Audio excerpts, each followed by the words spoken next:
Serahkan sahaja kilang itu dan keluar sekarang. Deklarasi bernilai 5 sen ini telah menjerumuskan Rusia ke dalam tragedi.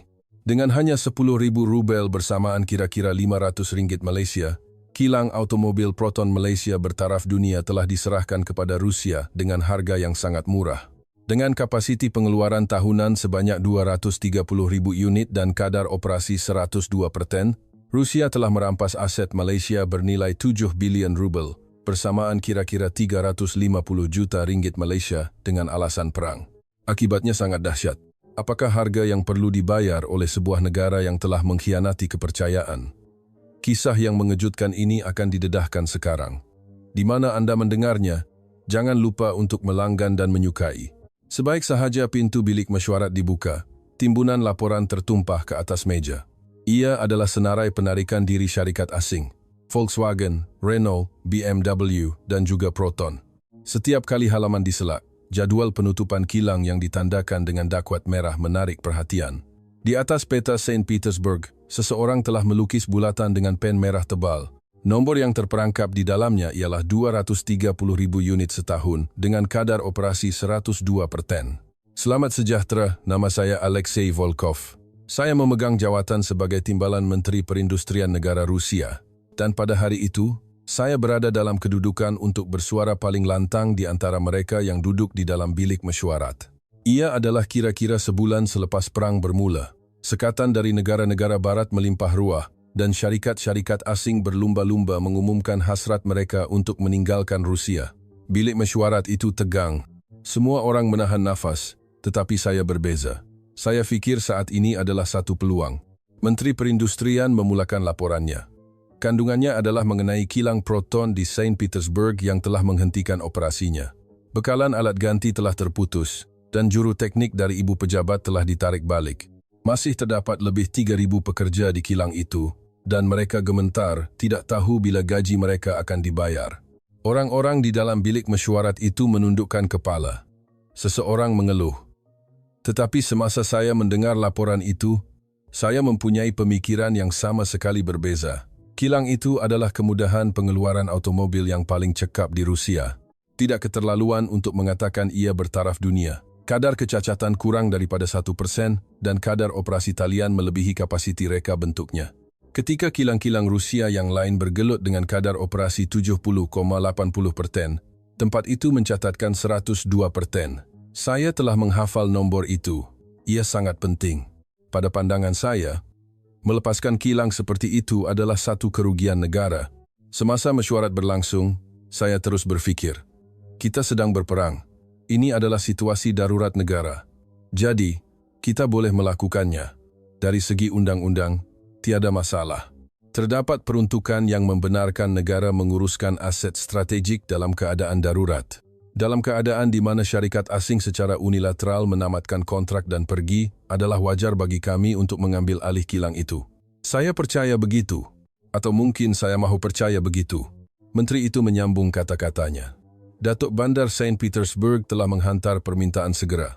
Kandungannya adalah bahawa ekonomi bandar akan runtuh jika kilang itu berhenti.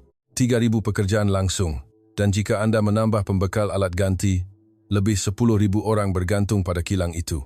Dia berkata kita perlu mencari jalan penyelesaian sebelum musim sejuk tiba. Dia juga menambah bahawa orang tidak dapat menahan pengangguran dan kesejukan pada masa yang sama. Suasana di dalam bilik mesyuarat menjadi berat. Saya mengangkat tangan saya. Sebaik sahaja saya mendapat kebenaran untuk bercakap, saya menyusun fikiran saya dan bercakap. Kita harus menasionalisasikan kilang itu. Saya berkata kita perlu melindungi pekerjaan, menyelamatkan bandar, dan yang paling penting, mengekalkan kapasiti pengeluaran negara. Alasannya sudah cukup. Kita sedang berperang, kita dikenakan sekatan, dan syarikat asing telah meninggalkan tanggung jawab mereka terlebih dahulu. Orang-orang di dalam bilik mesyuarat itu mula mengangguk. Kata-kata saya diterima, tetapi secara jujur, ada pengiraan yang berbeza berjalan di kepala saya. Pekerjaan dan ekonomi bandar sudah tentu penting, tetapi itu bukan yang saya mahukan. Saya teringin akan kilang itu sendiri. Peralatan yang boleh menghasilkan 230.000 unit setahun, barisan otomasi robotik, sistem pengurusan kualiti, semuanya masih utuh di tanah Rusia. Syarikat asing telah pergi, tetapi mesin-mesin itu masih ada. Saya pikir itu penting. Saya percaya jika kita mempunyai mesin, kita juga boleh melakukannya. Menjelang akhir mesyuarat, seseorang dengan berhati-hati bertanya, walaupun kita mengambil alih kilang itu, adakah kita benar-benar boleh mengendalikannya? Telah ditunjukkan bahawa semua juru teknik telah pergi, rantaian bekalan alat ganti telah terputus, dan akses kepada perisian juga tiada. Saya tidak mengambil serius soalan itu. Bukankah Rusia pada asalnya sebuah kuasa besar? Kami adalah negara yang membuat kereta kebal, menembak roket ke angkasa, dan mengendalikan kilang-kilang di tanah paling sejuk di dunia. Saya fikir kereta bukanlah satu tugas yang sukar bagi kami. Saya menjawab dengan yakin. Saya berkata bahawa Rusia mempunyai ramai jurutera yang cemerlang, dan tenaga kerja kami sudah cukup untuk memulakan semula kilang itu. Masalah alat ganti boleh diselesaikan dengan memupuk pembekal domestik, dan perisian boleh dianalisis oleh pakar kami. Tepukan gemuruh bergema di dalam bilik mesyuarat. Orang ramai mengangguk setuju dengan kata-kata saya, dan menteri itu menunjukkan ekspresi yang berpuas hati. Saya merasakan satu perasaan kemenangan pada masa itu. Selepas mesyuarat, saya kembali ke pejabat saya. Di luar tingkap, saya dapat melihat langit musim sejuk Moskow. Awan kelabu tergantung rendah. Saya duduk di meja saya dan membuka semula bahan-bahan mengenai kilang Saint Petersburg. Pelan lantai bangunan, senarai peralatan, statistik pengeluaran, semuanya ada di hadapan saya. Saya melihat nombor-nombor itu dan yakin, ini adalah sesuatu yang boleh dilakukan. Malam itu, saya menulis laporan akhir. Kandungannya adalah bahawa nasionalisasi kilang adalah wajar, perlu, dan boleh dilaksanakan. Ia merangkumi semua aspek, keadaan darurat perang, tanggung jawab sosial untuk melindungi pekerjaan, dan matlamat strategik untuk berdikari. Saya juga melampirkan memorandum pendapat dari Jabatan Kajian Undang-Undang. Kandungannya adalah bahawa adalah sah bagi negara untuk menguruskan aset strategik dalam keadaan darurat. Saya menulis nama saya dengan jelas di halaman terakhir laporan itu. Ini adalah keputusan saya, tanggung jawab saya, dan apa yang saya percaya adalah betul. Sebelum menyerahkan laporan itu, saya teragak-agak. Adakah ini benar-benar betul? Adakah ada sesuatu yang saya terlepas pandang? Fikiran itu melintas di fikiran saya. Tetapi saat itu singkat sahaja. Saya melihat nomor-nomor itu sekali lagi. 230.000 unit setahun, kadar operasi 102%, kadar kecacatan kurang daripada 1%. Saya tidak boleh melepaskan kilang seperti ini. Rusia adalah sebuah negara yang mampu melakukan ini, dan saya mahu membuktikannya. Saya percaya dengan keputusan ini, Rusia akan menempuh jalan baharu. Kilang itu akan menjadi milik kami, pekerjaan akan dilindungi, dan negara akan menjadi lebih kuat. Tetapi pada masa itu, saya tidak tahu. Apa yang saya hantar bukanlah laporan semata-mata, tetapi permulaan pilihan yang tidak dapat ditarik balik. Perang adalah alasan, dan ketamakan saya adalah yang sebenar. Saya masih belum menyadari bahawa kilang itu hanyalah cangkerang, bahawa mesin tidak berfungsi dengan hanya menekan butang, dan teknologi tidak boleh dicuri. Ia adalah kebenaran yang akan saya pelajari tidak lama kemudian. Bunyi ketukan kedengaran. 3 kali, dengan berhati-hati. Sudah lewat pukul 10 malam, tetapi seseorang datang melawat. Saya mengalihkan pandangan saya dari laporan dan melihat ke arah pintu. Apabila saya berkata masuk, pintu terbuka, dan seorang lelaki masuk. Dia memegang fail tebal di tangannya. Dia memperkenalkan dirinya sebagai Sergei Ivanov, seorang penganalisis strategi industri automobil. Dia berdiri di hadapan meja saya. Ekspresinya tegang. Saya dapat meneka apa yang dia mahu katakan. Dia adalah salah seorang daripada mereka yang berdiam diri semasa mesyuarat. Orang yang hanya melihat laporan dengan mata yang cemas. Sergei dengan berhati-hati membuka mulutnya. Dia berkata dia ingin mengatakan sesuatu mengenai nasionalisasi kilang Saint Petersburg. Saya mengeluh. Saya fikir ia akan menjadi satu lagi cerita negatif. Sergei meletakkan fail itu di atas meja saya. Di kulitnya tertulis, Analisis Risiko Nasionalisasi Kilang. Sebelum saya sempat membukanya, dia menyambung. Dia berkata bahawa mengambil alih kilang itu berbahaya, dan ia bukan masalah semudah yang kita fikirkan. Saya menolak fail itu ke tepi. Saya berkata bahawa sekarang adalah masa untuk bertindak dan analisis sudah cukup. Tetapi Sergei tidak berganjak. Dia mengeluarkan komputer ribanya dan menunjukkan skrinnya kepada saya. Satu slide muncul. Di halaman pertama, sebuah kereta dilukis, dan di sekelilingnya, banyak anak panah dan kotak disambungkan. Tajuknya ialah kilang, bukan bangunan, tetapi sistem. Sergei mula menjelaskan. Dia berkata kilang proton bukan sekadar barisan pemasangan, tetapi sebahagian daripada rangkaian gergasi yang merangkumi seluruh dunia. Dia beralih ke slide seterusnya. Kandungannya adalah bahawa lebih daripada 30,000 alat ganti diperlukan untuk membuat sebuah kereta. Enjin, transmisi, unit kawalan elektronik, sistem brake, beg udara, semuanya dibuat oleh syarikat khusus. Sergei menunjuk ke skrin dengan jarinya dan berkata, alat ganti ini bukan sekadar ketulan logam. Masing-masing dikawal oleh perisian, berkomunikasi antara satu sama lain, dan berfungsi seperti organisma tunggal. Saya memotong kata-katanya. Jadi apa masalahnya? Saya bertanya. Bukankah kita hanya boleh memesan alat ganti? Sergei menggelengkan kepalanya. Dia berkata ia tidak semudah itu. Dia membalikkan slide sekali lagi. Kali ini, peta rantaian bekalan muncul.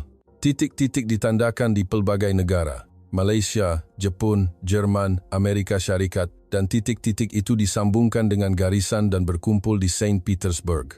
Sergei menjelaskan, rantaian bekalan ini telah dibina selama beberapa dekad. Ia bukan sekadar hubungan membeli dan menjual barangan dengan wang, tetapi perkongsian berdasarkan kepercayaan. Dia berkata pembekal alat ganti mengetahui standar kualiti proton dan menghantar kuantiti yang tepat pada masa yang tepat selaras dengan jadual pengeluaran. Dia menekankan bahawa ini bukan sesuatu yang boleh diwujudkan dengan sekeping kontrak, tetapi satu sistem yang dibentuk melalui kerjasama dan pengesahan yang lama. Saya menjadi jengkel. Jadi, bukankah kita hanya boleh mewujudkan rantaian bekalan baharu? Saya membantah. Saya berkata bahawa Rusia juga mempunyai pembekal alat ganti, dan jika tidak ada, kita boleh memupuk mereka. Sergei terdiam seketika. Kemudian dia membalikkan slide sekali lagi. Kali ini, perkataan yang diserlahkan dengan warna merah memenuhi skrin. Unit kawalan elektronik, unit kawalan enjin, sistem brake anti kunci, modul kawalan beg udara. Dia berkata, ini bukan alat ganti semata-mata, tetapi perisian yang sangat canggih. Ia terdiri daripada berjuta-juta baris kod, memerlukan pensijilan keselamatan, dan perlu sentiasa dikemas kini. Dia berkata ibu pejabat proton telah pun menyekat akses kepada semua sistem ini. Dia memberi amaran bahawa walaupun kita mengambil alih kilang itu, perisian itu tidak akan berada di tangan kita. Saya bangun dari kerusi saya. Sambil berjalan ke tingkap, saya berfikir, mengapa orang ini begitu negatif? Bukankah dia memandang rendah Rusia?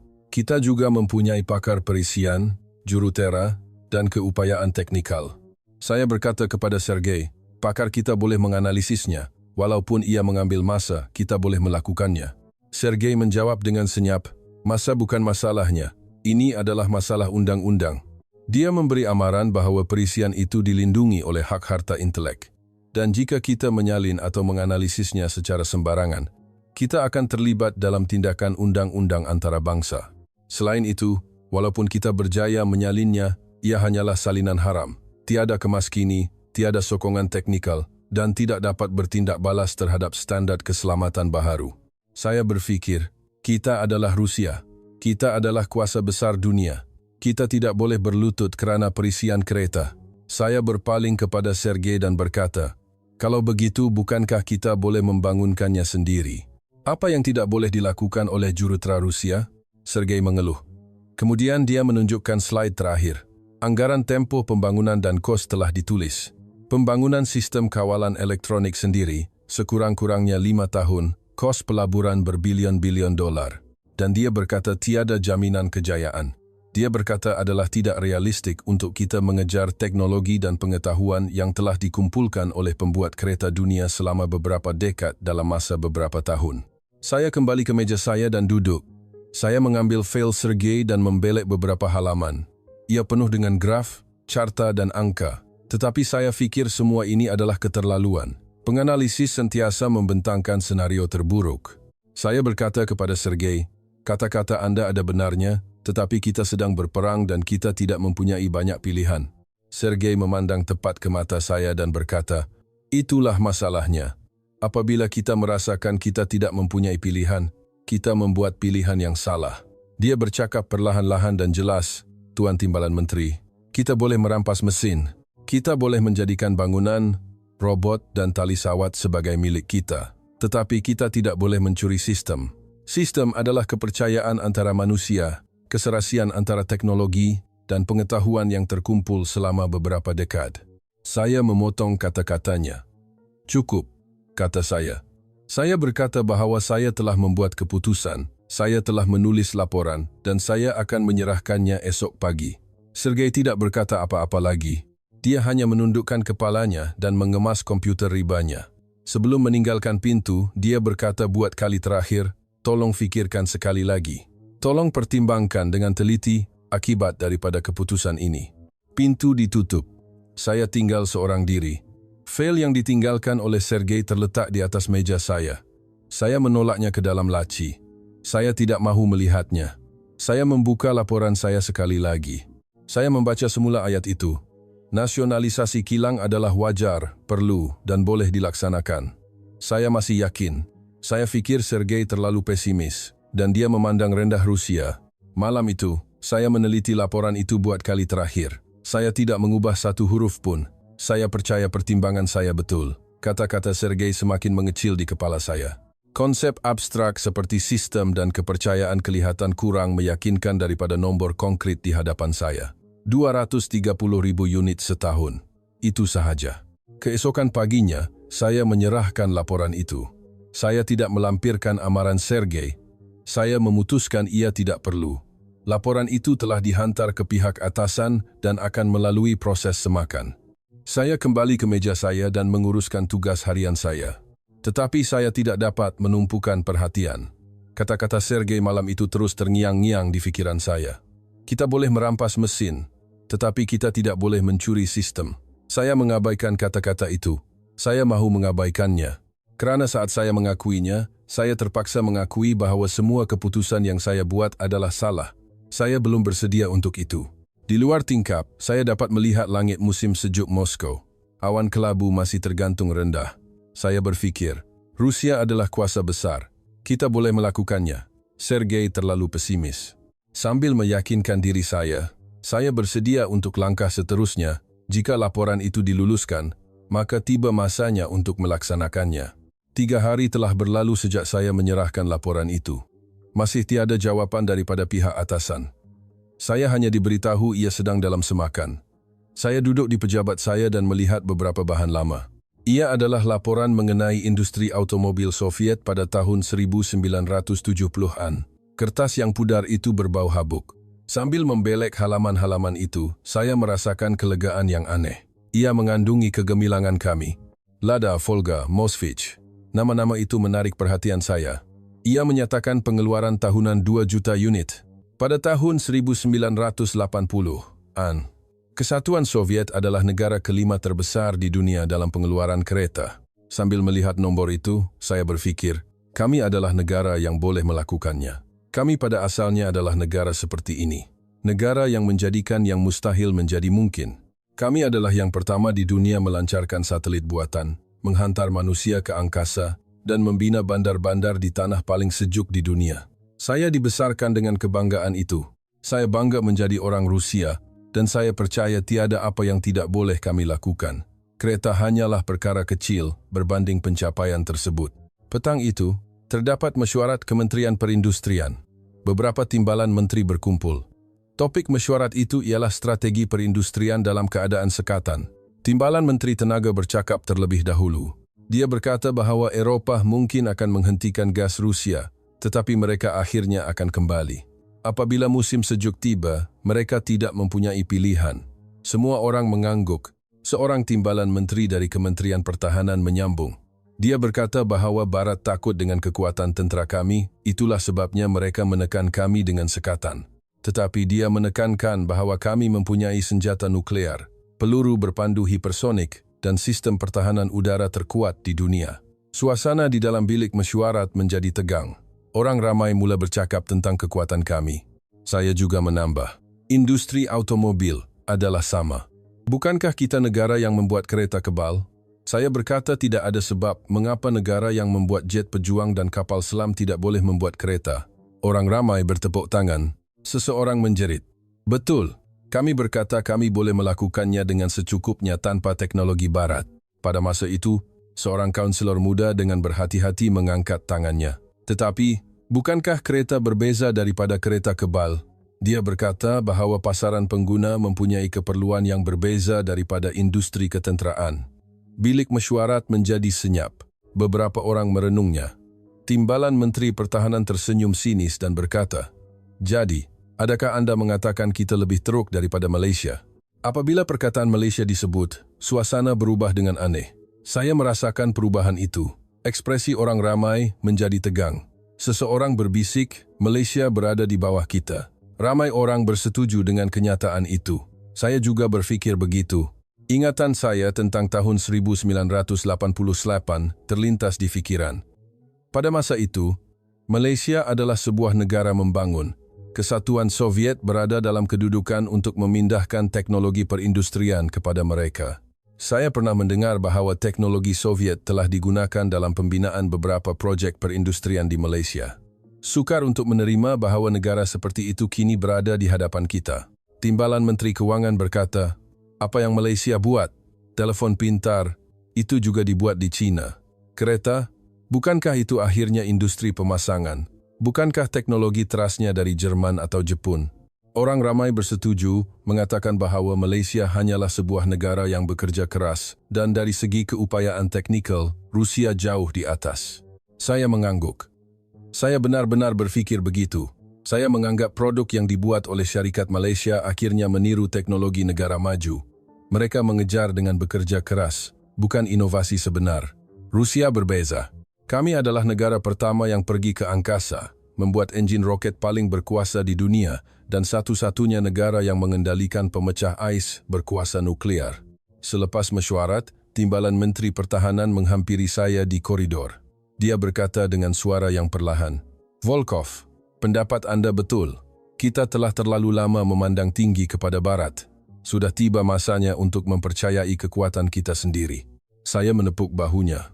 "Kita boleh melakukannya," jawab saya. "Kita akan membuktikannya tidak lama lagi." Dalam perjalanan pulang petang itu, saya menghidupkan radio. Seorang pakar ekonomi bercakap di berita.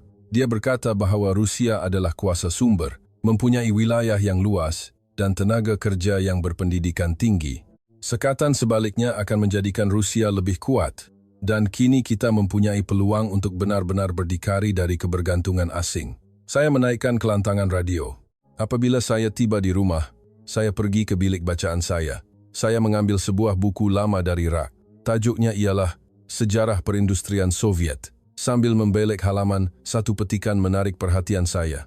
Ia adalah kata-kata Stalin dari tahun 1930-an. Teknologi menentukan segalanya, tetapi manusialah yang mengendalikan teknologi. Saya membaca ayat itu dengan kuat. Ia betul. Tidak kira betapa rumitnya teknologi, ia akhirnya dibuat oleh manusia. Apa yang dibuat oleh manusia boleh dibuat oleh orang lain. Rusia mempunyai ahli matematik, ahli fizik, dan jurutera jenius yang cemerlang. Saya tahu bakat yang dihasilkan oleh Universiti Negara Moskow setiap tahun. Tidak mungkin mereka lebih teruk daripada jurutera Malaysia. Saya mengeluarkan gambar kilang Saint Petersburg sekali lagi. Bangunan besar, robot yang tersusun rapi, tali sawat yang berkilat, semuanya berada di tanah Rusia. Mesin ada di sana, bangunan ada di sana, elektrik ada, dan pekerja juga ada. Jadi apa masalahnya? Bukankah kita hanya perlu menekan butang? Sudah tentu. Saya teringat kata-kata Sergei. Dia berkata perisian adalah masalahnya, rantaian bekalan terputus, dan sistem tidak boleh dicuri. Tetapi saya fikir itu adalah keterlaluan. Bukankah perisian itu akhirnya hanya kod? Pengatur cara Rusia adalah yang terbaik di dunia. Mereka mahir dalam penggodaman dan penyasulitan. Saya percaya mereka boleh menganalisis program kawalan kereta dengan secukupnya. Malam itu, saya tidak dapat tidur lena. Sambil berbaring di atas katil dan merenung siling, saya berfikir, mengapa kita memandang rendah diri kita sendiri? Mengapa kita menganggap teknologi Barat begitu hebat? Rusia bukan negara yang lemah. Kami adalah negara yang mengalahkan Napoleon, menewaskan Hitler, dan menentang Amerika Syarikat dalam Perang Dingin.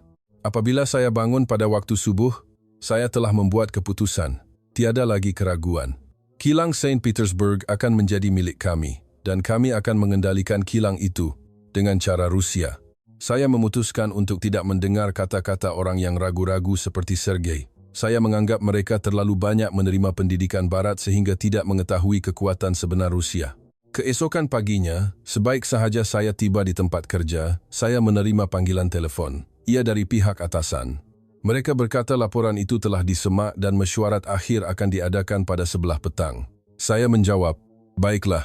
Selepas meletakkan telefon, saya melihat keluar tingkap. Langit pagi Moskow cerah. Saya penuh dengan keyakinan. Saya fikir kilang itu bukan cangkerang. Kilang adalah kilang. Mesin, bangunan dan tanah adalah segalanya. Selebihnya boleh kita isi dengan tenaga kerja Rusia, teknologi Rusia, dan cara Rusia. Sambil memasuki mesyuarat petang itu, saya berfikir, kami pada asalnya adalah kuasa besar, dan kami akan membuktikannya sekali lagi. Kilang itu memberitahu segalanya. Robot-robot di sana, tali sawat, mesin penekan, semuanya berkata, hanya tekan butang. Saya mahu mendengar suara itu. Tidak, saya hanya mendengar suara itu. Saya mengabaikan semua bunyi lain. Saat saya membuka pintu bilik mesyuarat dan masuk, suasananya berbeza. Terdapat lebih ramai orang daripada biasa. Bukan sahaja Menteri Perindustrian, tetapi juga Timbalan Menteri Kehakiman, pengarah dari Kementerian Keuangan, dan juga seorang pembantu dari pejabat Presiden. Di tengah-tengah meja, terdapat timbunan dokumen tebal. Sambil saya duduk di tempat saya melihat dokumen-dokumen itu. Tajuknya berbunyi, Dekri Pengurusan Kecemasan Aset Strategik Negara. Menteri memulakan mesyuarat. Beliau berkata bahawa selepas meneliti cadangan timbalan Menteri Volkov, mereka telah mencapai kesimpulan bahawa ia boleh dilaksanakan. Kajian undang-undang telah selesai, rancangan kewangan telah diwujudkan, dan mereka kini bersedia untuk beralih ke peringkat pelaksanaan. Jantung saya berdegup kencang. Ia adalah saat di mana pertimbangan saya terbukti betul. Pembantu pejabat Presiden bercakap. Beliau menekankan bahawa langkah ini bukan sekadar dasar ekonomi, tetapi satu peristiwa simbolik yang menunjukkan bahawa Rusia boleh berdikari semasa perang. Ia adalah keputusan yang boleh memberi harapan kepada rakyat. Beliau berkata kita perlu menyampaikan mesej bahawa walaupun syarikat asing telah meninggalkan kita, kita boleh berdiri sendiri. Saya mengangguk. Timbalan Menteri Kehakiman mula menjelaskan asas undang-undang. Beliau berkata bahawa di bawah undang-undang khas masa perang, kemudahan yang penting untuk keselamatan negara dan kestabilan ekonomi boleh diuruskan sementara oleh kerajaan. Beliau menjelaskan bahawa dalam keadaan di mana syarikat asing secara unilateral menghentikan operasi dan tidak memenuhi kewajipan kontrak, langkah-langkah kecemasan untuk meminimumkan kerosakan adalah wajar. Beliau menegaskan bahawa semua prosedur adalah sah. Menteri Keuangan membentangkan angka-angka. Beliau berkata nilai aset kilang dianggarkan kira-kira 500 juta. Walau bagaimanapun, memandangkan ia kini tidak beroperasi dan mengambil kira ketidakpastian akibat perang, beliau menambah bahawa nilai sebenarnya jauh lebih rendah. Sambil mendengar kata-katanya, saya berfikir dalam hati, nilai yang rendah adalah berfaedah kepada kita. Menteri beralih kepada perkara utama. Beliau berkata mereka telah mengadakan rundingan dengan pihak Proton. Sudah tentu ia dipanggil rundingan, tetapi ia lebih kepada pemberitahuan. Beliau berkata bahawa kerajaan Rusia akan mengambil alih kilang itu di bawah kuasa undang-undangnya dan pampasan akan ditentukan oleh penilaian Mahkamah Rusia. Pihak Proton telah membantah sekeras-kerasnya, tetapi beliau menambah bahawa kami telah memutuskan untuk meneruskan prosedur itu. Dan kemudian jumlahnya keluar, 10.000 rubel. Pada kadar pertukaran semasa, ia adalah kira-kira 500 ringgit Malaysia. Bilik mesyuarat menjadi senyap seketika. Seseorang terbatuk. Sambil melihat nombor itu, saya merasakan perasaan yang aneh. Adakah betul untuk mengambil alih kilang bernilai 500 juta dengan harga 500 ringgit Malaysia? Persoalan itu melintas di fikiran saya. Tetapi pengarah Kementerian Keuangan terus menjelaskan. Beliau berkata, jumlah ini mempunyai makna simbolik. Sebenarnya, ia tidak ubah seperti rampasan percuma, tetapi jumlah minimum telah ditetapkan untuk memenuhi formaliti undang-undang. Beliau berhujah bahawa ia adalah langkah yang wajar kerana Proton telah melanggar kontrak terlebih dahulu dan menyebabkan kerosakan kepada ekonomi Rusia. Suasana di dalam bilik mesyuarat kembali tenang. Pembantu pejabat Presiden berkata, ini adalah perang. Dalam perang ekonomi, cara seperti ini juga diperlukan. Beliau bertanya, bukankah Barat telah membekukan aset Rusia, menyekat syarikat kita, dan cuba meruntuhkan ekonomi kita? Beliau berkata kita hanya berjuang untuk terus hidup. Saya mengangguk setuju dengan kata-katanya. Ia kedengaran betul. Menteri menolak dokumen ke arah saya. Tuan Timbalan Menteri Volkov, sila tanda tangan. Beliau berkata, Anda yang mencadangkan dan mempromosikan perkara ini, jadi Anda yang bertanggung jawab dan menyelesaikannya. Saya mengambil pen. Tangan saya sedikit menggeletar. Dengan satu tanda tangan ini, semuanya akan diputuskan. Saya membaca dokumen itu dengan perlahan.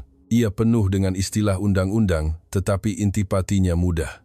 Kandungannya adalah untuk memindahkan semua kemudahan pembuatan automobil yang terletak di Saint Petersburg kepada pemilikan Kerajaan Persekutuan Rusia. Bangunan, peralatan, inventori, semuanya termasuk. Saya beralih ke halaman terakhir. Ruang tanda tangan kosong. Hujung pen menyentuh kertas. Saya mula menulis nama saya, Alexei Volkov. Saya menulis setiap stroke dengan jelas. Saat saya menyelesaikan huruf terakhir, perasaan aneh melanda saya.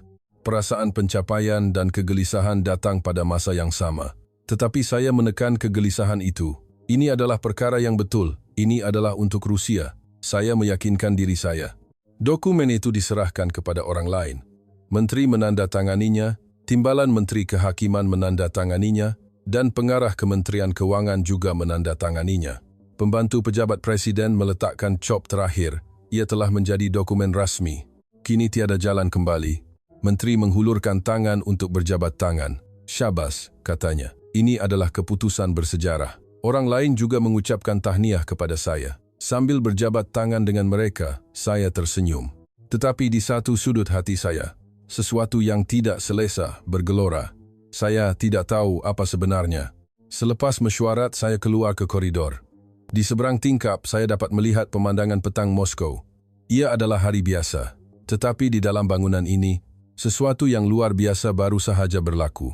Sebuah kilang bernilai 500 juta telah bertukar tangan dengan harga RM500 Malaysia. Keesokan harinya, satu sidang akhbar diadakan. Para wartawan berpusu-pusu, kilatan kamera berkelip-kelip dan mikrofon dihalakan ke arah saya. Saya mula membaca kenyataan yang telah saya sediakan.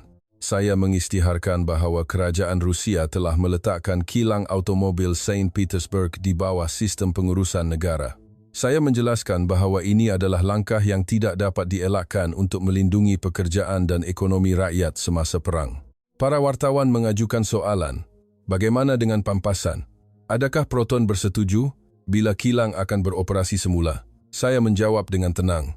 Saya berkata bahawa Pampasan akan dijalankan mengikut prosedur undang-undang, persetujuan syarikat lain tidak diperlukan, dan kilang itu akan beroperasi tidak lama lagi.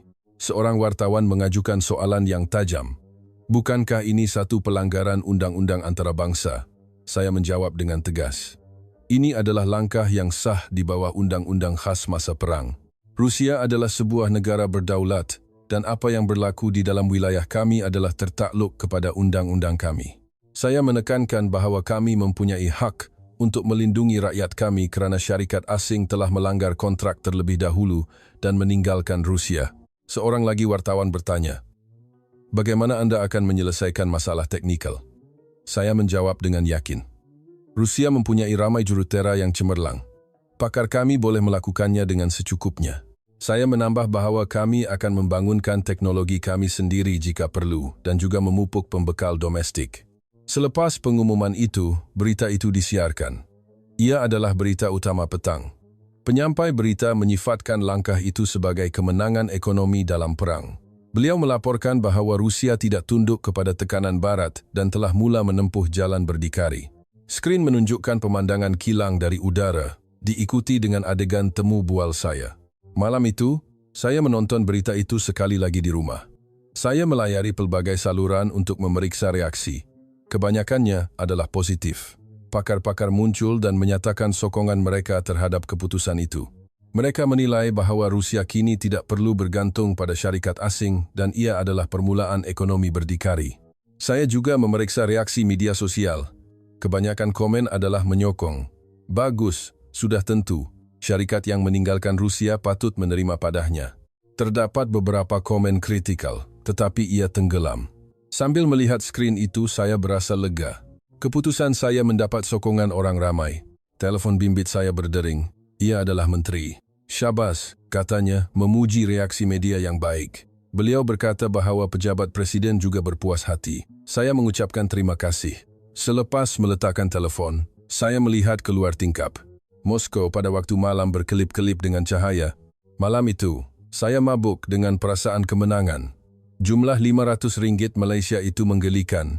Tidak dapat dipercayai bahawa kami telah mendapat sesuatu yang bernilai 500 juta dengan wang sebanyak itu. Sudah tentu, di satu sudut hati nurani saya, ada sesuatu yang mengganggu. Saya juga tertanya-tanya, adakah ini benar-benar adil? Tetapi saya menekan perasaan itu. Ini adalah perang. Saya fikir segala-galanya boleh diwajarkan dalam perang. Barat yang memulakannya, dan kami hanya berjuang untuk terus hidup. Saya merasionalkannya. Kilang itu kini milik kami. Kami telah menang, dan saya percaya semuanya akan baik-baik saja tidak lama lagi. Tetapi malam itu, saya tidak tahu. Apa yang saya tanda tangani bukanlah kontrak pemerolehan kilang. Saya akan menyadarinya kemudian bahawa ia adalah surat ikatan yang menjual masa depan Rusia dengan harga RM500 Malaysia. Kilang itu kekal, tetapi segala-galanya yang boleh menjalankannya telah pun hilang.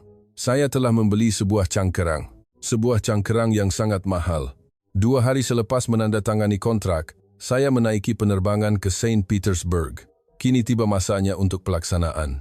Saya perlu melihat kilang itu secara pribadi, memeriksa rancangan permulaan semula, dan memberi arahan kepada pasukan di lapangan. Di luar tingkap pesawat, awan berlalu. Saya membuka komputer riba saya dan menyemak semula bahan yang telah saya sediakan. Jadual permulaan semula, rancangan penempatan kaki tangan, sasaran pengeluaran, semuanya kelihatan sempurna. Dalam perjalanan dari lapangan terbang ke kilang, seorang pembantu melaporkan keadaan semasa. Beliau berkata bahawa kebanyakan pekerja telah melaporkan diri untuk bekerja, kemudahan berada dalam keadaan baik, dan terdapat bekalan alat ganti yang mencukupi. Saya mengangguk. Saya fikir pertimbangan saya betul sekali lagi. Di luar tingkap kereta, bangunan kilang mula kelihatan. Bangunan kelabu yang besar itu berdiri megah di bawah langit musim sejuk. Apabila saya memasuki pintu utama kilang, para pengurus berbaris untuk menyambut saya. Mereka menyambut saya dengan ekspresi tegang. Sambil berjabat tangan, saya menggalakkan mereka. Kita boleh melakukannya. Kita akan mempertahankan marwah Rusia. Orang ramai mengangguk lemah. Sesuatu yang aneh, tetapi saya tidak mempedulikannya. Saya dibawa ke barisan pengeluaran. Satu ruang yang besar terbentang. Lengan robot yang kelihatan seperti mencapai siling berbaris. Dan tali sawat terbentang tanpa henti. Tetapi semuanya senyap. Tiada bunyi mesin kedengaran. Saya mencari ketua jurutera. Namanya Natalia Fedorova. Natalia kelihatan berusia awal 50-an. Rambut kelabunya diikat kemas, dan dia memakai pakaian kerja. Sebaik sahaja dia melihat saya, dia berkata, "Tuan Timbalan Menteri, ada masalah." Saya mengerutkan dahi. "Masalah apa?" saya bertanya. Natalia mengeluarkan tablet dan menunjukkan skrinnya kepada saya. Ia penuh dengan mesej amaran merah. Sistem kawalan robot tidak bertindak balas. Sambungan ke pelayan pusat telah terputus. Dan ralat pengesahan terus berlaku. Saya tidak dapat faham. Mesin ada di sana, jadi mengapa ia tidak berfungsi? Saya bertanya. Natalia mengeluh dan menjawab. Mesin ada, tetapi otaknya tiada. Dia mula menjelaskan dengan terperinci. Robot-robot ini semuanya disambungkan ke pelayan ibu pejabat untuk beroperasi. Mereka bertukar data dalam masa nyata dan menerima arahan daripada program pengurusan kualiti. Tetapi apabila Proton menyekat akses, semua sistem menjadi tidak berfungsi. Saya menjadi jengkel. Kalau begitu, bukankah kita boleh mengendalikannya secara manual? Saya membantah. Natalia menggelengkan kepalanya. Mod manual ada, tetapi ia terhad. Kerja-kerja seperti kimpalan ketepatan, pengecatan, dan pemasangan adalah mustahil tanpa program. Dia memberi amaran bahawa jika kita memaksanya, kadar kecacatan akan melambung tinggi. Kesabaran saya semakin menipis. Bukankah Anda seorang jurutera dengan 30 tahun pengalaman? Anda tidak boleh menyelesaikan masalah seperti ini? Saya mempersoalkannya. Natalia menjawab dengan senyap. Saya telah melakukan semua yang saya boleh. Pasukan saya dan saya menganalisis sistem itu sepanjang malam, tetapi ia disulitkan dan kami tidak dapat mengaksesnya. Dia menambah bahawa walaupun kami menyahsulitkannya, ia akan menjadi salinan haram. Saya tidak peduli sama ada ia haram atau tidak. Saya menjerit. Kita sedang berperang dan kita perlu terus hidup. Seorang pengurus lain menyampuk. Terdapat juga masalah dengan inventori alat ganti. Beliau melaporkan bahawa apa yang ada di gudang hanyalah alat ganti asas, dan unit kawalan elektronik atau sensor hampir habis. Beliau menjelaskan bahawa ini kerana pembekal telah menghentikan bekalan. Kepala saya menjadi keliru. Robot tidak berfungsi, dan tiada alat ganti. Jadi apa yang perlu kita lakukan? Saya bertanya. Natalia mencadangkan, mari kita cuba pengeluaran terhad dengan hanya alat ganti dalam stok. Beliau berkata, jika kita meminimumkan pilihan elektronik dan hanya memasang model asas, kita entah bagaimana boleh membuat kereta. Saya memutuskan bahawa kita perlu melakukan sekurang-kurangnya itu. Saya perlu menunjukkan sesuatu dengan segera. Mulakan, saya mengarahkan. Beberapa hari kemudian, pengeluaran percubaan pertama bermula. Saya melawat kilang itu sekali lagi. Kali ini, tali sawat bergerak perlahan. Pekerja memasang alat ganti dengan tangan. Dengan tangan manusia, bukan robot. Natalia menjelaskan, di sisi saya, kami telah meninggalkan barisan automasi. Tiada pilihan lain selain melakukannya secara manual. Sambil berjalan di sepanjang barisan pemasangan, saya memeriksa badan kereta. Dari luar ia kelihatan baik-baik saja, tetapi Natalia mula menunjukkan butiran. Tempat duduk yang dipanaskan telah dialih keluar. Beliau berkata ia tidak boleh dipasang kerana tiada modul kawalan. Beliau juga menjelaskan bahawa sambungan Bluetooth tidak berfungsi, kamera pandangan belakang tidak berfungsi, dan sistem kunci pintar juga telah dialih keluar. Saya fikir itu tidak mengapa. Kereta masih boleh berjalan walaupun tanpa beberapa ciri pilihan, bukan? Saya berkata. Natalia menunjukkan masalah yang lebih serius. Sistem brake anti kunci juga tiada. Sistem kawalan beg udara juga tidak berfungsi. Barulah saya menjadi cemas. Ia adalah isu yang berkaitan secara langsung dengan keselamatan. Natalia terus menjelaskan. Unit kawalan enjin juga menjadi masalah. Beliau berkata mereka menggunakan stok sedia ada, tetapi ia tidak dioptimumkan kerana kemas kini perisian tidak tersedia. Beliau memberi amaran bahawa kecekapan bahan api akan menurun dan ia tidak akan memenuhi standar pelepasan gas. Saya menjadi semakin kecewa. Jadi apa yang berfungsi dengan betul? Saya bertanya. 4 roda dan enjin. Jawab Natalia dengan tenang. Ia akan bergerak, tetapi ini bukan kereta. Beliau menambah, ia hanyalah segumpal besi yang bergerak. Sambil menahan kemarahan saya bertanya, tetapi adakah kita masih boleh mengeluarkannya? Natalia mengangguk. Kita boleh, tetapi saya tidak boleh bertanggung jawab. Kenderaan siap pertama keluar dari hujung barisan. Para pekerja bertepuk tangan. Saya juga berasa lega. Sekurang-kurangnya sebuah kereta telah dihasilkan. Saya menghampiri kereta itu dan membuka pintu. Bahagian dalamnya kelihatan kemas. Tetapi apabila saya melihat papan pemuka, beberapa lampu amaran menyala. Natalia menjelaskan, ia adalah ralat sensor. Anda boleh mengabaikannya. Saya menghidupkan enjin. Enjin dihidupkan. Saya memandunya sedikit. Ia bergerak. Tetapi ada sesuatu yang tidak kena. Sterengnya berat, tindak balas brake-nya perlahan. Dan pecutannya tidak lancar. Ia sama sekali berbeza daripada kereta Proton yang pernah saya pandu sebelum ini. Natalia berkata di sisi saya, ia kerana tiada kawalan elektronik. Ia akan menjadi lebih baik apabila Anda sudah biasa. Saya keluar dari kereta. Para pekerja memandang saya dengan mata yang penuh harapan. Saya tidak tahu apa yang hendak dikatakan.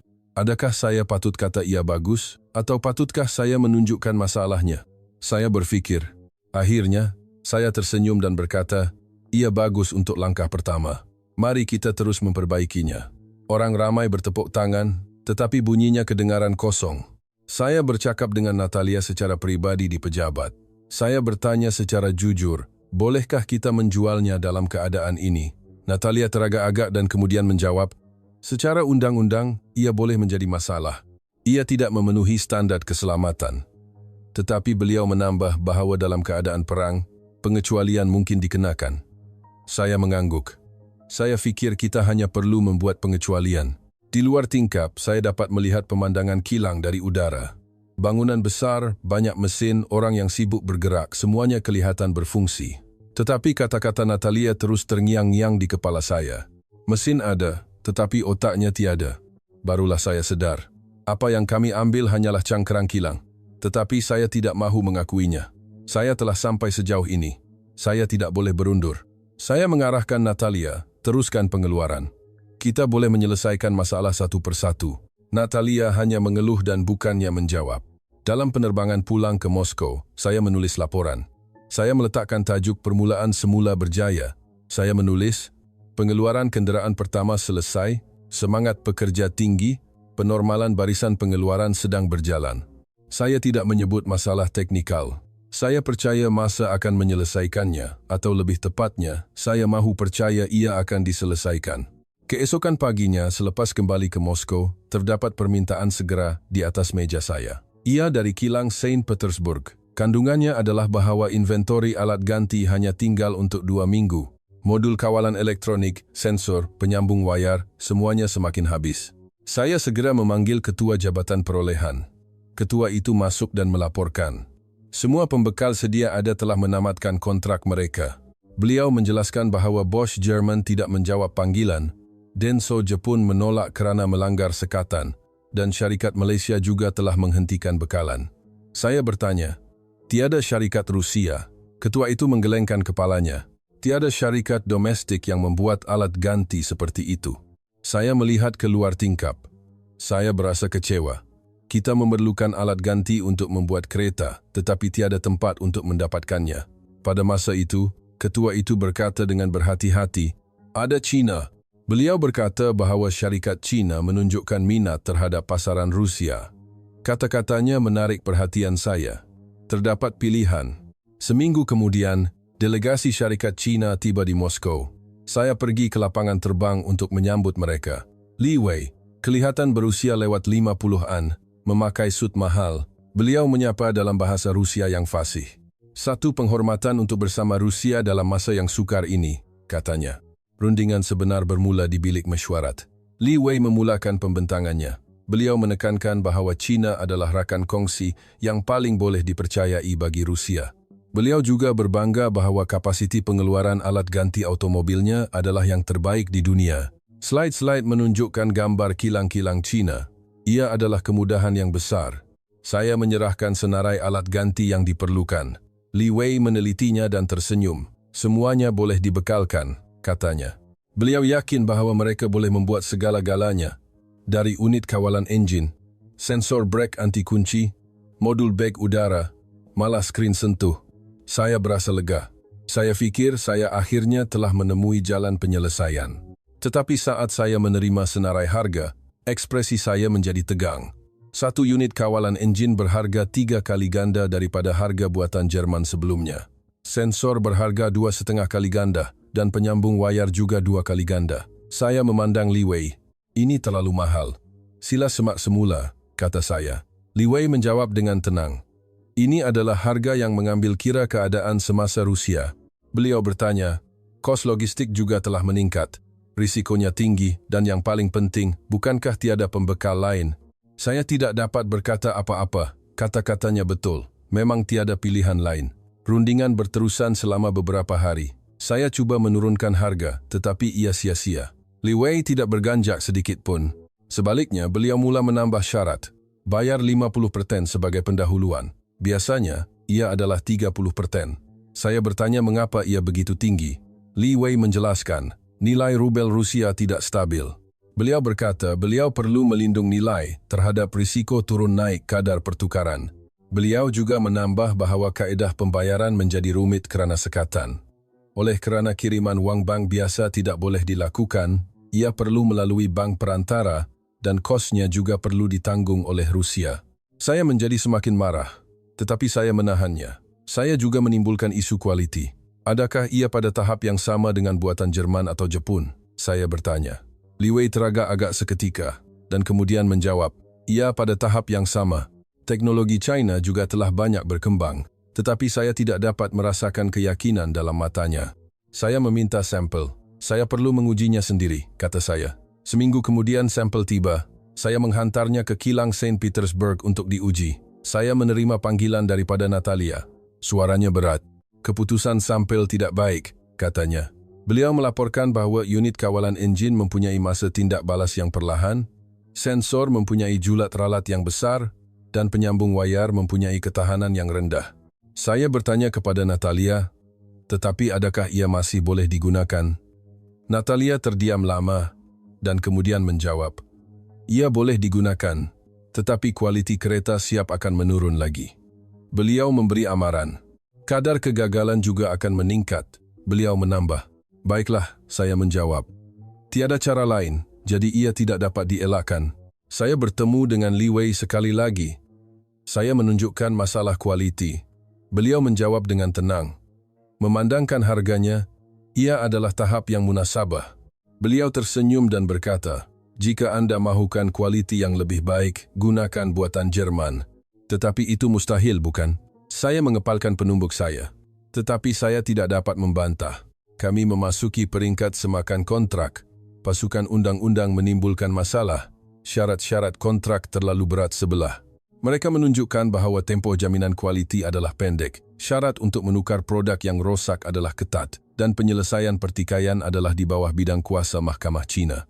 Saya bertanya kepada ketua pasukan undang-undang, "Jadi apa yang perlu kita lakukan?" Ketua itu mengesyorkan rundingan semula. "Kita perlu memperbaiki syarat-syaratnya," katanya. Saya menghubungi Li Wei sekali lagi. Saya meminta beliau mengubah suai syarat-syarat kontrak. Jawaban Li Wei adalah mudah. "Jika Anda tidak suka, jangan tanda tangani kontrak." Beliau menambah, "Terdapat banyak pembeli lain." Saya terkejut. Saya merasakan saya kalah dalam rundingan. Malam itu, saya berfikir, adakah saya patut menandatangani kontrak ini atau tidak? Harganya mahal, kualitinya rendah, dan syarat-syaratnya tidak menguntungkan, tetapi tiada alternatif. Kilang itu akan berhenti tanpa alat ganti, dan jika itu berlaku, semuanya akan berakhir. Akhirnya, saya membuat keputusan. Saya akan menandatanganinya. Pada hari majlis menandatangani kontrak, Li Wei menambah satu lagi syarat. Saya mahukan kontrak jangka panjang. Beliau mencadangkan untuk menandatangani kontrak bekalan eksklusif selama sekurang-kurangnya 5 tahun. Saya cuba menolak. Tetapi Li Wei berkata, "Kalau begitu, saya perlu menaikkan harga unit." Beliau menjelaskan bahawa pulangan pelaburan adalah sukar tanpa kontrak jangka panjang. Saya tunduk sekali lagi. Saat saya menandatangani, saya merasakan perasaan yang aneh. Saya merasakan perasaan yang sama beberapa bulan lalu apabila saya mengambil alih kilang Saint Petersburg dengan harga RM500 Malaysia. Perasaan bahawa ada sesuatu yang tidak kena. Tetapi saya telah melangkah terlalu jauh. Saya tidak boleh berhenti sekarang. Li Wei menghulurkan tangan untuk berjabat tangan. "Ia akan menjadi perkongsian yang baik," katanya. Saya menyambut tangannya, tetapi saya tidak mempunyai kekuatan. Saya dapat merasakan perasaan kemenangan dalam senyumannya. Pada masa itu saya sedar, akulah yang kalah dalam rundingan ini. Selepas kontrak, penghantaran pertama tiba. Kontena besar memasuki kilang. Setiap kotak mempunyai tulisan Cina padanya. Natalia melaporkan, kuantitinya betul, tetapi kualitinya tidak menentu. Beliau berkata bahawa terdapat perbezaan prestasi antara lot, walaupun untuk alat ganti yang sama. "Simpan sahaja," saya mengarahkan. Bom harga meletup beberapa hari kemudian. Saya menerima panggilan daripada Kementerian Kewangan. Mereka melaporkan bahawa kos pengeluaran seunit kereta telah meningkat sebanyak 40% daripada yang dijangkakan. Ia disebabkan oleh harga alat ganti Cina. Mereka bimbang bahawa mereka perlu menaikkan harga jualan secara mendadak, dan jika begitu, ia tidak akan berdaya saing. "Tiada apa yang boleh kita lakukan," jawab saya. Saya kembali ke pejabat saya di Moskow dan melihat keluar tingkap. Matahari musim sejuk terbenam awal. Saya berfikir, kita telah mendapat kilang, tetapi kita telah kehilangan kebebasan kita. Kita cuba melepaskan diri daripada alat ganti Jerman dan Jepun, tetapi kini kita terikat dengan Cina, dan dengan syarat yang jauh lebih tidak menguntungkan. Saya membuka laci meja saya dan melihat kontrak itu sekali lagi. Kontrak bekalan eksklusif 5 tahun. Saya mengeluh. Selama 5 tahun, kita perlu memadankan harga yang diberikan oleh Cina. Kita perlu menerima kualiti yang mereka tetapkan, dan kita perlu mengikut syarat yang mereka mahukan. Kuasa rundingan adalah sifar. Kata-kata terakhir Li Wei terngiang-ngiang di fikiran saya. "Tanpa kami, Anda tidak boleh membuatnya." Kata-katanya betul. Memang tiada pilihan lain. Barat telah meninggalkan kami. Syarikat Rusia tidak mempunyai keupayaan, dan hanya Cina yang menghulurkan tangan. Tetapi saya tidak tahu bahawa harga untuk menyambut tangan itu akan begitu tinggi. Malam itu, saya pulang ke rumah dan menonton berita. Kontrak kami dilaporkan di bawah tajuk Pengukuhan Kerjasama Cina-Rusia. Penyampai berita menilai secara positif bahawa Rusia telah melepaskan diri daripada kebergantungan Barat dan menemui rakan kongsi baharu. Terdapat juga banyak komen sokongan. Tetapi saya tidak dapat tersenyum. Kami tidak melepaskan diri daripada kebergantungan. Hanya Tuan yang telah berubah. Jerman dan Malaysia memberi kami pilihan. Kami boleh bersaing dengan pelbagai syarikat, membandingkan kualiti dan merundingkan harga. Tetapi sekarang, ia berbeza. Hanya ada China. Dan kami terpaksa melakukan apa yang mereka mahukan. Kilang itu sedang berjalan. Ia membuat kereta dengan alat ganti China. Tetapi kereta itu bukan kereta yang kami mahukan. Ia mahal, berkualiti rendah, dan tidak berdaya saing. Kami mendapat cangkrang, dan dalam usaha untuk mengisinya, kami terperangkap dalam perangkap lain. Tiada pilihan. Sungguh, kira-kira sebulan selepas alat ganti China tiba, saya menerima panggilan daripada Natalia sekali lagi. Kali ini, suaranya berbeza. Ia mendesak. Anda perlu datang ke kilang dengan segera, katanya. Saya bertanya apa yang berlaku. Tetapi dia berkata sukar untuk dijelaskan melalui telefon dan saya perlu melihatnya sendiri. Saya menaiki penerbangan pertama keesokan paginya. Apabila saya tiba di kilang, perkara pertama yang saya rasakan ialah kesunyian. Terdapat lebih sedikit orang berbanding kali terakhir saya datang. Sambil berjalan di barisan pengeluaran, beberapa kawasan kosong sama sekali. Natalia membawa saya ke pejabatnya. Terdapat timbunan dokumen di atas mejanya. Salinan surat kerahan. Natalia mula menjelaskan. Sejak bulan lepas, surat kerahan telah dikeluarkan kepada pekerja lelaki muda. Pada mulanya, ia adalah seorang atau dua, tetapi sekarang 5 atau 6 orang dipanggil setiap minggu. Beliau menambah bahawa pekerja teknikal khususnya menjadi sasaran kerahan. Saya tidak dapat faham mengapa mereka dihantar ke medan perang. Bukankah lebih penting untuk bekerja di kilang? Saya bertanya. Natalia tersenyum pahit. Mereka diambil kerana mereka diperlukan di barisan hadapan. Beliau berkata bahawa orang yang tahu cara mengendalikan mesin khususnya diperlukan sebagai mekanik kereta kebal atau kenderaan berperisai. Beliau menjelaskan bahawa tentera telah memutuskan bahawa mengekalkan barisan hadapan adalah lebih mendesak daripada pengeluaran kilang. Saya marah. Ini tidak masuk akal. Bukankah kilang itu juga merupakan aset strategik negara? Saya berhujah. Tetapi saat saya melihat senarai yang ditunjukkan oleh Natalia, saya terdiam. 3 pengatur cara robot, 5 jurutra elektrik, 4 pakar kawalan kualiti telah pun pergi. 8 juru kimpal juga termasuk. Mereka adalah kaki tangan pakar yang tidak boleh diganti. Natalia berkata, tanpa mereka, kami tidak dapat mengekalkan kadar operasi talian. Saya melihat sekeliling tapak pengeluaran sekali lagi. Kali ini, saya melihat wajah orang dengan teliti. Kebanyakannya berusia lebih 50 tahun. Hampir tiada wajah muda kelihatan. Di satu kawasan, seorang lelaki tua yang kelihatan berusia 60 keropaan berdiri di hadapan tali sawat. Tangannya menggeletar. Di kawasan lain, pekerja asing yang kelihatan dari Asia Tengah sedang bekerja dengan kekok. Keadaan di bilik kawalan kualiti adalah sama. Pasukan yang dahulunya mempunyai 6 orang kini hanya tinggal 2 orang. Kedua-duanya adalah orang yang kurang berpengalaman. Natalia melaporkan, kadar kecacatan semakin meningkat. Bulan lepas, ia adalah 5%, tetapi bulan ini ia meningkat kepada 12%. Beliau menjelaskan bahawa mereka tidak dapat menapisnya dengan betul kerana kekurangan kaki tangan pemeriksaan. Saya bertanya tentang langkah-langkah. Bukankah kita boleh mengupah orang baharu? Natalia menggelengkan kepalanya. Kami cuba mengupah, tetapi tiada pemohon. Beliau menjelaskan bahawa lelaki muda tidak datang ke kilang kerana takut dikerah. Juru teknik mahir, semuanya telah pergi ke barisan hadapan dan mereka yang tinggal kebanyakannya adalah orang baru. Bolehkah kita membawa lebih ramai pekerja asing? Saya mencadangkan. Natalia mengeluh. Kami sedang membawa mereka, tetapi terdapat masalah bahasa. Beliau berkata sukar untuk menyampaikan arahan kerana mereka tidak boleh berbahasa Rusia dan kemalangan keselamatan juga kerap berlaku. Beliau juga menambah bahawa mereka hanya boleh ditugaskan untuk kerja-kerja mudah kerana mereka tidak mempunyai kemahiran. Saya bertanya kepada Natalia, bolehkah kita meneruskan pengeluaran dalam keadaan ini? Natalia berfikir sejenak dan kemudian menjawab, kita boleh, tetapi saya tidak dapat menjamin kualitinya. Beliau menjelaskan bahawa orang terlalu letih, kurang pengalaman, dan kerap melakukan kesilapan. Beliau memberi amaran bahawa kemalangan besar boleh berlaku pada bila-bila masa. Dalam penerbangan pulang ke Moskow, saya hanya melihat keluar tingkap. Fikiran saya keliru. Kilang ada, tetapi tiada orang. Mesin ada, tetapi tiada siapa yang boleh mengendalikannya. Perang telah mengambil orang sebelum kilang. Barulah saya sedar. Teknologi adalah penting, tetapi akhirnya tiada apa yang boleh dilakukan tanpa orang. Saya kembali ke pejabat dan menghubungi Kementerian Pertahanan. Saya meminta penangguhan kerahan pekerja kilang. Orang yang bertanggung jawab menolak dengan tegas. Keadaan di barisan hadapan adalah mendesak. Semua kaki tangan yang ada diperlukan. Beliau menambah bahawa pertempuran diutamakan daripada pengeluaran kilang. Saya membantah. Bukankah kilang itu juga penting untuk usaha perang?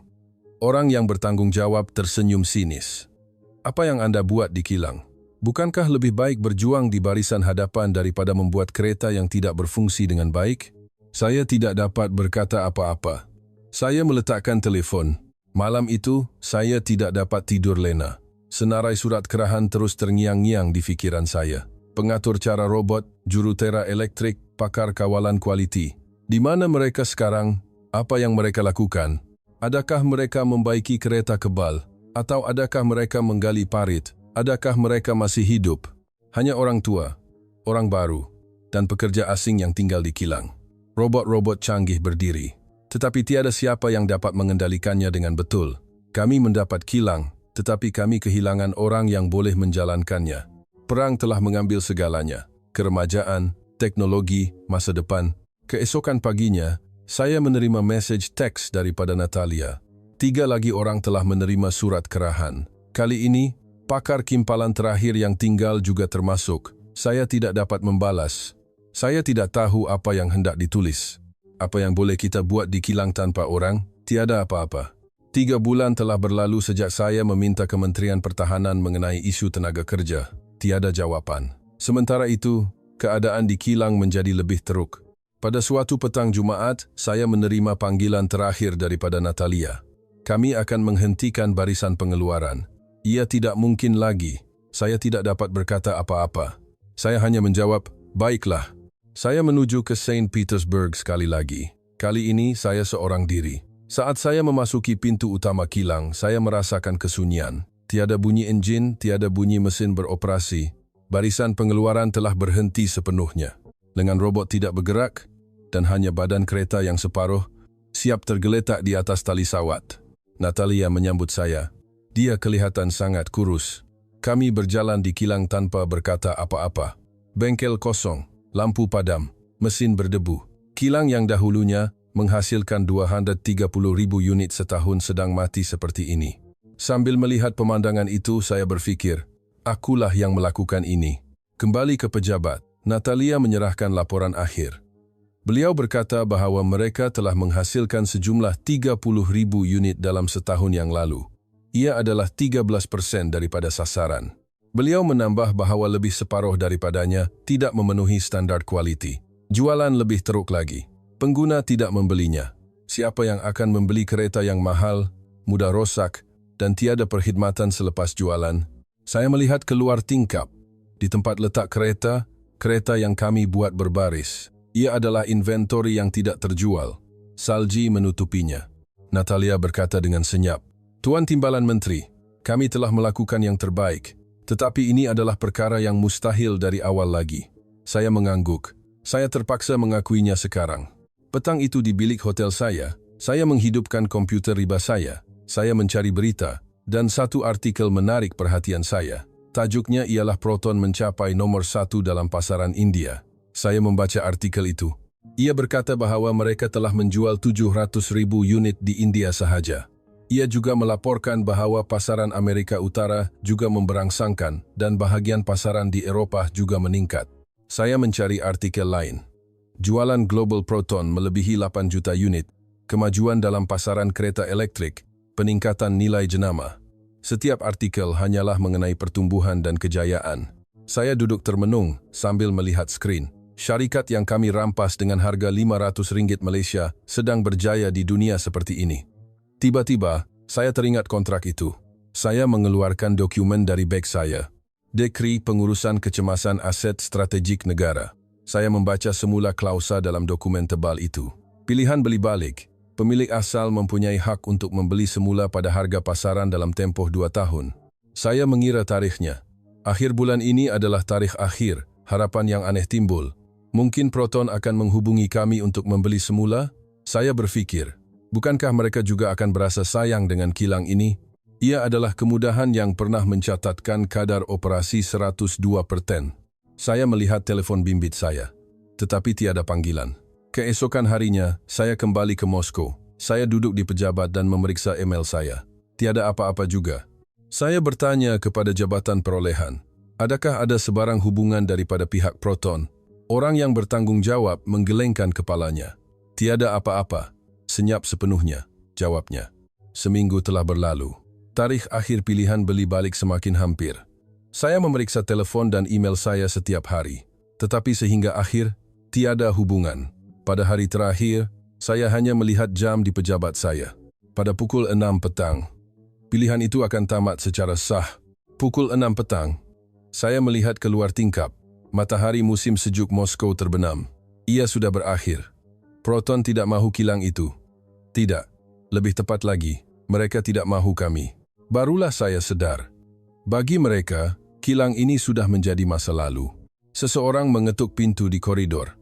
Ia adalah Sergei. Saya tidak melihatnya selama 2 tahun. Saya mempersilakannya duduk. Sambil Sergei duduk, beliau berkata dengan senyap, "Saya dengar, kilang telah berhenti." Saya mengangguk. Sergei bertanya, "Bagaimana dengan pilihan beli balik?"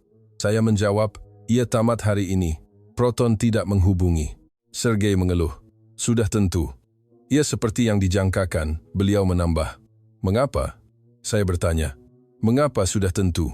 Sergei memandang tepat ke arah saya, dan beliau berkata perlahan-lahan, "Tuan Timbalan Menteri, mereka tidak meninggalkan kilang, mereka meninggalkan kita." Saya tidak dapat memahami maksud kata-katanya. Sergei menjelaskan, "Proton tahu dari awal lagi. Mereka tahu bahwa walaupun kita merampas kilang, kita tidak akan dapat menjalankannya." Beliau berkata mereka tahu kita tidak mempunyai teknologi, tiada alat ganti, dan tiada sistem. Jadi, mereka senyap-senyap melepaskannya. Mereka tidak melakukan pertarungan undang-undang, dan mereka tidak melakukan permainan media. Mereka hanya pergi. Sergei terus berkata, mereka telah pun pergi ke pasaran lain. Beliau berkata bahwa sambil berjaya di India, Amerika Utara, dan Eropa, mereka telah melupakan Rusia. Beliau menjelaskan bahwa sementara kita merampas satu kilang, mereka telah membuka kilang-kilang baharu di seluruh dunia. Saya tidak dapat berkata apa-apa. Suara Sergei menjadi perlahan. "Tuan Timbalan Menteri, adakah Anda faham? Mereka tidak membalas dendam. Mereka hanya memadamkan kita dari pasaran. Mereka menunjukkan dengan tindakan, bukan kata-kata, bahwa mereka tidak akan berurusan dengan negara yang mengkhianati kepercayaan. Itulah hukuman yang paling kuat." Saya menundukkan kepala. Kata-kata Sergei betul. Malaysia tidak menjerit. Tiada bantahan, tiada ancaman, tiada pembalasan. Mereka hanya pergi dengan senyap, berjaya di tempat lain, dan kami dilupakan. Kesenyapan mereka membunuh kami. Sambil Sergei bangun, beliau berkata buat kali terakhir, "Adakah Anda ingat laporan yang saya berikan 2 tahun lalu?" Saya berkata sistem tidak boleh dicuri. Kata-kata itu masih benar hari ini. Kita mendapat kilang, tetapi kita tidak mendapat sistem yang menjalankan kilang. Dan trust sistem itu bukanlah teknologi, tetapi kepercayaan. Pintu ditutup. Saya tinggal seorang diri. Di atas meja saya, terdapat laporan akhir mengenai kilang Saint Petersburg. Saya melihat nombor yang tertulis di kulitnya. Sasaran pengeluaran, 230.000 unit. Pengeluaran sebenar, 30.000 unit. Jualan, 8.000 unit. Ia adalah satu kegagalan yang teruk. Saya melihat keluar tingkap. Malam Moskow semakin larut. Di suatu tempat yang jauh, kilang-kilang Malaysia mungkin sedang beroperasi 24 jam. Kereta-kereta mungkin sedang keluar dari India, Amerika Syarikat, Republik Czech. Dengan kualiti yang sempurna, jadual yang tepat, dan sebagai jenama yang dipercayai, apa yang kita ada. Kilang yang terhenti, orang yang telah pergi, kereta yang tidak terjual, dan maruah yang hancur. Kilang yang dibeli dengan harga RM500 Malaysia akhirnya bernilai RM500 Malaysia. Tidak, ia lebih teruk daripada itu. Kerana kita telah menjual masa depan kita juga. Saya mencari berita di telefon bimbit saya sekali lagi. Permodalan pasaran Proton mencapai paras tertinggi sepanjang masa. Peningkatan bahagian pasaran kereta elektrik. nilai jenama memasuki 32 terbaik dunia. Sambil membaca artikel-artikel itu, saya sadar, mereka tidak memerlukan Rusia. Bukan kita yang meninggalkan mereka, tetapi merekalah yang meninggalkan kita. Dan itulah jawaban yang betul. Prinsip tidak berurusan dengan rakan kongsi yang tidak boleh dipercayai. Malaysia mematuhi prinsip itu, dan pasaran dunia memilih mereka. Rusia melanggar prinsip itu, dan disingkirkan dari pasaran. Ia adalah logik yang mudah. Saya membuka laci dan mengeluarkan kontrak yang telah saya tanda tangani 2 tahun lalu. Dekri pengurusan kecemasan aset strategik negara. Tanda tangan saya Alexei Volkov kelihatan jelas. Saya melihat tanda tangan itu lama. Saya baru sadar sekarang bahwa ini adalah surat ikatan penyerahan masa depan. Perang adalah alasan, dan ketamakan adalah yang sebenar. Saya mahukan kilang itu. Tetapi saya tidak tahu bahwa kilang itu hanyalah cangkerang. Saya boleh merampas mesin, tetapi saya tidak boleh mencuri sistem. Dan yang paling penting, jika Anda mengkhianati kepercayaan, ia tidak akan kembali. Malaysia tidak kembali. Pilihan mereka jelas. Dengan senyap, tetapi pasti, mereka memadamkan kami. Itulah hukuman yang paling menakutkan. Tanpa suara, tetapi selama-lamanya. Saya belajar itu pada malam itu.